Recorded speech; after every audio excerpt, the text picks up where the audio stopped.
जब रिश्ते की शुरुआत होती है ना, तो उस शुरुआत में आपको बहुत सारी बातें नहीं करनी चाहिए। क्यों नहीं करनी चाहिए, आज मैं आपको ये बताने वाली हूँ। वीडियो शुरू करने से पहले अगर आप मेरे चैनल पर पहली बार आए हैं तो इस चैनल को सब्सक्राइब करें और बेल आइकन दबाना ना भूलें। शुरू करते हैं वीडियो। दोस्तों देखिए, एक नए रिश्ते का क्रेज तो हम सब पर होता है, आप पर भी होगा नो डाउट। लेकिन उस क्रेज के चलते कभी कभी आप कुछ गलतियां कर देते हैं। सबसे पहले गलती होती है आपका बहुत ज्यादा बोलना। आप इतने ज्यादा क्रेजी हो जाते हैं नए रिश्ते में, इतने ज्यादा एक्साइटेड हो जाते हैं कि बहुत कुछ, इनफैक्ट सब कुछ बताना चाहते हैं। आप चाहते हैं सामने वाले को पता हो आप कितने बजे जगते हैं, कितने बजे सोते हैं, कितना कमाते हैं, दोस्त कैसे हैं, क्या करते हैं, उनकी जिंदगी में क्या चल रहा है, तो आपके पेरेंट्स की जिंदगी में क्या चल रहा है, तो आपकी फैमिली कैसी है, आपका माहौल कैसा है, सब कुछ, इनफैक्ट सब कुछ आप बताना चाहते हैं।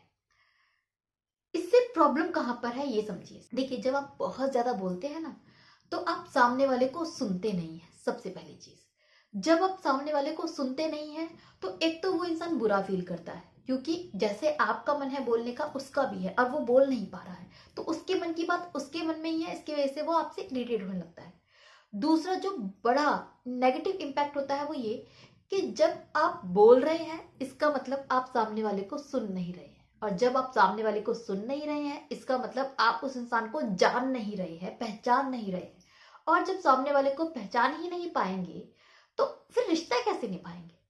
जब आपको सामने वाले के बारे में कुछ पता ही नहीं चलेगा, उसकी अच्छी बुरी चीजें आपको नहीं पता चल पाएंगे, तो आप कैसे एडजस्ट करेंगे या फिर कैसे रह पाएंगे। तो रिश्ता बिताने के लिए आपके लिए जरूरी क्या है, अपने बारे में बताना या सामने वाले के बारे में जानना।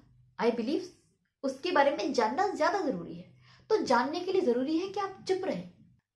तीसरा इंपैक्ट ये पड़ता है कि जब आप किसी इंसान को सुनना चाहते हैं और सुनने पर आपका फोकस होता है ना, तो आप उसको ज्यादा बेहतर तरीके से समझ पाते हैं। आप सिर्फ उतना ही नहीं समझते जितना आप सुन रहे हैं, आप वो भी समझते हैं जो सामने वाला आपको बता नहीं पा रहा है। यानी कि वो आप अपने बारे में 2 चीजें बताता है, आप 4 चीजें समझ पाते हैं। लेकिन ये तभी होता है जब आप उसको ध्यान से सुनते हैं, आपका फोकस सुनने पर होता है।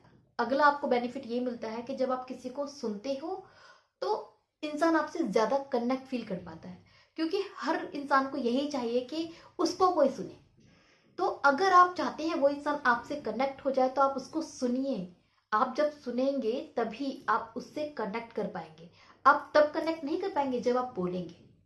सो कनेक्ट करने के लिए सुनना ज्यादा जरूरी है। अगला बेनिफिट जो आपको मिलेगा वो ये कि अगर आप सुनने पर फोकस करेंगे तो वो इंसान पहले बोलना शुरू करेगा।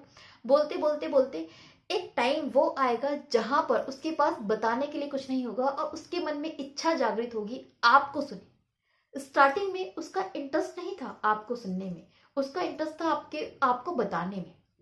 अब उसका इंटरेस्ट निकल के आएगा आपको सुनने में, अरे इसके बारे में भी तो जानो।